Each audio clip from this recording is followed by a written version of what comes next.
സർക്കാരിന് തിരിച്ചടി. സാമൂഹ്യ സുരക്ഷാ പെൻഷൻ നൽകാൻ സഹകരണ സംഘങ്ങളുടെ കൺസോർഷ്യത്തിൽ നിന്നും 2000 കോടി കടമെടുക്കാനുള്ള നീക്കത്തിനാണ് തിരിച്ചടി.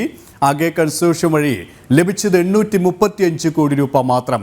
കുടിശ്ശിക തീർക്കാതെ പണം നൽകില്ലെന്ന നിലപാടിൽ സഹകരണ സംഘങ്ങൾ.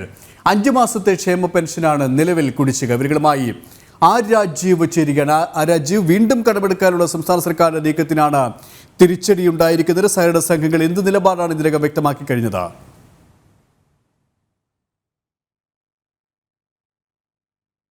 സുരേഷ്, സാമൂഹ്യ സുരക്ഷാ പെൻഷനുകൾ നൽകുന്നതിൽ വലിയ രീതിയിലുള്ള സാമ്പത്തിക പ്രതിസന്ധി സർക്കാർ നേരിട്ടുകൊണ്ടിരിക്കുകയാണ്. ഒന്നാം പിണറായി സർക്കാർ അധികാരത്തിൽ വന്നത് ഒരു കാരണവശാലും ഈ സാമൂഹ്യ സുരക്ഷാ പെൻഷനുകൾ മുടങ്ങില്ലെന്ന അവകാശവാദവുമായിരുന്നു. എന്നാൽ സാമ്പത്തിക പ്രതിസന്ധി രൂക്ഷമായതോടെ ക്ഷേമ പെൻഷനുകൾ മുടങ്ങുന്ന സാഹചര്യമാണ് സംസ്ഥാനത്ത് നിലനിന്നിരുന്നത്.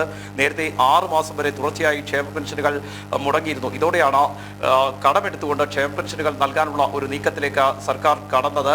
ബാങ്കുകളുടെ കൺസോർഷ്യം രൂപീകരിച്ചുകൊണ്ട് കടമെടുക്കാനുള്ള നീക്കമായിരുന്നു സർക്കാരിന്റെ ഭാഗത്ത് നിന്ന് ഉണ്ടായത്. ഇതിന്റെ ഭാഗമായാണ് സഹകരണ സംഘങ്ങളുടെ കൺസോർഷ്യം രൂപീകരിച്ചുകൊണ്ട് കടമെടുക്കാൻ സർക്കാർ സഹകരണ വകുപ്പിന് നിർദ്ദേശം നൽകിയത്. എന്നാൽ ഈ സഹകരണ സംഘങ്ങൾ സർക്കാരുമായി സഹകരിക്കാൻ തയ്യാറായിരുന്നില്ല. ഇതിന് കാരണം നേരത്തെ ഈ സാമൂഹ്യ സുരക്ഷാ പെൻഷൻ നൽകാനും അതുപോലെ തന്നെ KSRTC പെൻഷൻ നൽകാനും ഒക്കെയായി കോടികളാണ് സഹകരണ സംഘങ്ങളുടെ കൺസോർഷ്യം രൂപീകരിച്ചുകൊണ്ട് സർക്കാർ കടമെടുത്തിരുന്നത്. ആ പണം ഇതുവരെ കൃത്യമായി തിരികെ നൽകിയിട്ടില്ല. കോടികളുടെ കുടിശ്ശികയാണ് ഇതുമായി ബന്ധപ്പെട്ട് ഇപ്പോഴും നിലനിൽക്കുന്നത്. ഇക്കാര്യം ചൂണ്ടിക്കാണിച്ചുകൊണ്ട് സഹകരണ വകുപ്പ് ഈ സർക്കാരിന്റെ ആവശ്യം നിരാകരിച്ചിരുന്നു. പിന്നീട് ഉയർന്ന പലിശ നൽകാമെന്ന് വാഗ്ദാനം നൽകിക്കൊണ്ടാണ് വീണ്ടും സർക്കാർ പുതിയ ഉത്തരവ് പുറത്തിറക്കിയത്. 9.1% പലിശ നൽകാമെന്ന് സർക്കാർ വാഗ്ദാനം ചെയ്തിരുന്നു. തുടർന്ന് വീണ്ടും 2000 കോടി കടമെടുക്കാനുള്ള നീക്കത്തിലേക്ക് സർക്കാർ കടക്കുകയായിരുന്നു. എന്നാൽ സഹകരണ സംഘങ്ങളുടെ ഭാഗത്തു നിന്നും അനുകൂലമായൊരു നിലപാടല്ല ഇക്കാര്യത്തിൽ ഉണ്ടായിരിക്കുന്നത്. നിലവിൽ 2000 കോടി കടമെടുക്കാനുള്ള നീക്കത്തിലേക്ക് കടന്നെങ്കിലും 835 കോടി മാത്രമാണ് ഈ കൺസോർഷ്യത്തിൽ ഇതുവരെ ലഭിച്ചിരിക്കുന്നത്. ആ പണം ഈ കൺസോർഷ്യത്തിന്റെ ഭാഗമായി സഹകരണ സംഘങ്ങളിൽ നിന്നും ഏറ്റെടുത്ത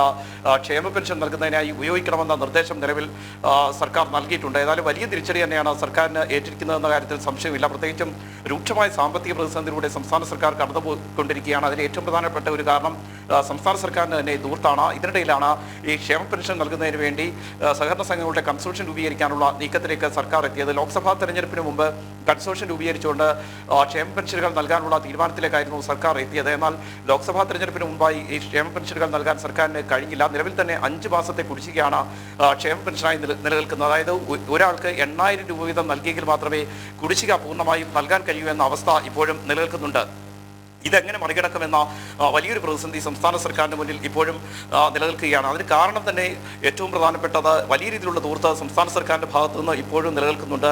രൂക്ഷമായ സാമ്പത്തിക പ്രതിസന്ധിയിലൂടെ സംസ്ഥാനം കടന്നുപോയിക്കൊണ്ടിരിക്കുകയാണ്. ആ സാമ്പത്തിക പ്രതിസന്ധി മറികടക്കാനുള്ള ഒരു നീക്കങ്ങളും സംസ്ഥാന സർക്കാരിൻ്റെ ഭാഗത്തു നിന്ന് ഉണ്ടാകുന്നില്ല. ഓരോ മാസവും കടമെടുത്ത് മുന്നോട്ട് പോകാനുള്ള ശ്രമങ്ങളാണ് സംസ്ഥാന സർക്കാർ നടത്തിക്കൊണ്ടിരിക്കുന്നത്. അതിന് വലിയ തിരിച്ചടി സുപ്രീം കോടതിയിൽ നിന്ന് ഏറ്റുവാങ്ങേണ്ടി വരികയും ചെയ്യുന്നു. 13,068 കോടി രൂപ കടമെടുക്കാനുള്ള അനുമതി മാത്രമാണ് സുപ്രീം കോടതിയും നൽകിയിരിക്കുന്നത്. കൂടുതൽ കടമെടുക്കാൻ അനുവദിക്കണമെന്ന സംസ്ഥാന സർക്കാർ അവകാശവാദം മുന്നോട്ട് വെച്ചെങ്കിലും അത് സുപ്രീം കോടതി അംഗീകരിച്ചിരുന്നില്ല. സുപ്രീം കോടതിയിലും സർക്കാർ ചൂണ്ടിക്കാട്ടിയിരുന്നത് ശമ്പളം നൽകാൻ പണമില്ല, പെൻഷൻ നൽകാൻ പണമില്ല, ഈ രീതിയിൽ ക്ഷേമ പെൻഷനുകൾ നൽകുന്നതിന് പോലും പണമില്ലാത്ത അവസ്ഥയാണെന്ന് സുപ്രീം കോടതിയിൽ ചൂണ്ടിക്കാണിച്ചിരുന്നു. എന്നാൽ സംസ്ഥാന സർക്കാരിന്റെ തന്നെ കെടുകാര്യസ്ഥതയാണ് ഇതിനെല്ലാം പ്രധാന കാരണമെന്നാണ് സുപ്രീം കോടതി പോലും വിമർശിച്ചിരുന്നത്. ഈ ഒരു പശ്ചാത്തലത്തിൽ മറ്റെവിടെ നിന്നും കടം കിട്ടില്ല എന്ന് മനസ്സിലാക്കിക്കൊണ്ടാണ് സഹകരണ സംഘങ്ങളുടെ കൺസോർഷ്യത്തിൽ നിന്നും 2000 കോടി വായ്പ എടുത്തുകൊണ്ട് ക്ഷേമ പെൻഷനുകൾ നൽകാനുള്ള ഒരു നീക്കത്തിലേക്ക് സർക്കാർ കടന്നത്. അതും ലോക്സഭാ തെരഞ്ഞെടുപ്പ് മുമ്പ് കടമെടുക്കാനുള്ള ഉത്തരവായിരുന്നു പുറത്തിറങ്ങിയെങ്കിൽ. രാജീവ്, ഇവിടെ സഹകരണ സംഘങ്ങളിൽ നിന്നും ഇത്തരത്തിലുള്ള പണം കടമെടുക്കാനുള്ള നീക്കത്തിന് തിരിച്ചടിയാകുമ്പോൾ മറ്റ് പല മാർഗങ്ങളും സംസ്ഥാന സർക്കാർ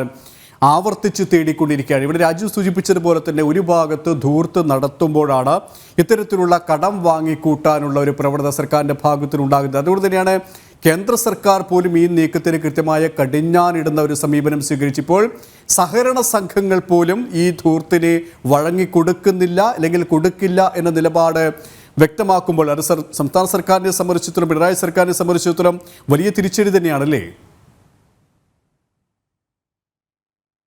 സുരേഷ്, അത് തന്നെയാണ് ഏറ്റവും പ്രധാനപ്പെട്ട ഒരു കാര്യം. CPM അനുകൂല സഹകരണ സംഘങ്ങൾ പോലും ഇതിനോട് അനുകൂലമായി പ്രതികരിക്കുന്നില്ല എന്ന വസ്തുതയാണ് നിലനിൽക്കുന്നത്. കാരണം CPM അനുകൂല സഹകരണ സംഘങ്ങളിൽ നിന്നെങ്കിലും പണം ഏറ്റെടുത്തുകൊണ്ട് മുന്നോട്ട് പോകാമെന്നായിരുന്നു ധനവകുപ്പിന്റെ പ്രതീക്ഷ. അതിന്റെ ഭാഗമായി തന്നെയാണ് സഹകരണ വകുപ്പ് ആദ്യം എതിർത്തിട്ടും ഒരു പ്രത്യേക ഉത്തരവിറക്കാൻ സർക്കാർ നിർദ്ദേശിച്ചത്. അതിന്റെ ഭാഗമായി പലിശ നിരക്കിൽ വർധന വരുത്തി. അതായത് 8.5 ആയിരുന്ന പലിശ നിരക്ക് 9.1 ഉയർത്തി. പക്ഷേ അതിനോട് പോലും അനുകൂലമായ ഒരു പ്രതികരണമല്ല സഹകരണ സംഘങ്ങളുടെ ഭാഗത്ത് നിന്ന് ഉണ്ടായിരിക്കുന്നത്. അതിന് ഏറ്റവും പ്രധാനപ്പെട്ട കാരണം സംസ്ഥാന രൂക്ഷമായ സാമ്പത്തിക സാമ്പത്തിക പ്രതിസന്ധിയിലൂടെ കടന്നു പോവുകയാണ്. അതുകൊണ്ട് തന്നെ ഈ പണം തിരികെ ലഭിക്കുമോ എന്ന ആശങ്ക സഹകരണ സംഘങ്ങൾക്കുണ്ട്. മാത്രമല്ല പഴയ രീതിയിൽ സഹകരണ സംഘങ്ങൾക്ക് വഴിവിട്ട് പണ ഇടപാടുകൾ നടത്താൻ കഴിയില്ല. എൻഫോഴ്സ്മെന്റ് ഡയറക്ടറേറ്റ് ഉൾപ്പെടെ കർശനമായ നിരീക്ഷണമാണ് സഹകരണ സംഘങ്ങൾക്ക് ഏർപ്പെടുത്തിയിരിക്കുന്നത്. അത്തരമൊരു സാഹചര്യമെല്ലാം നിലനിൽക്കുന്നതുകൊണ്ട് തന്നെ CPM അനുകൂല സഹകരണ സംഘങ്ങൾ പോലും ഇതിനോട് സഹകരിച്ചിട്ടില്ല എന്നാണ് നമുക്ക് മനസ്സിലാക്കാൻ കഴിയുന്നത്. അതുകൊണ്ട് തന്നെയാണ് സർക്കാർ ലക്ഷ്യമിട്ടതിന്റെ പകുതി പണം പോലും ഇപ്പോഴും ഈ സഹകരണ സംഘങ്ങളിൽ നിന്ന് ഏറ്റെടുക്കാൻ കഴിയാത്ത സാഹചര്യം ഉണ്ടായത്. സുരേഷ്. യെസ്, രാജീവാണ് തിരുവനന്തപുരത്ത് നിന്ന് വിശദാംശങ്ങൾ നൽകിയത്.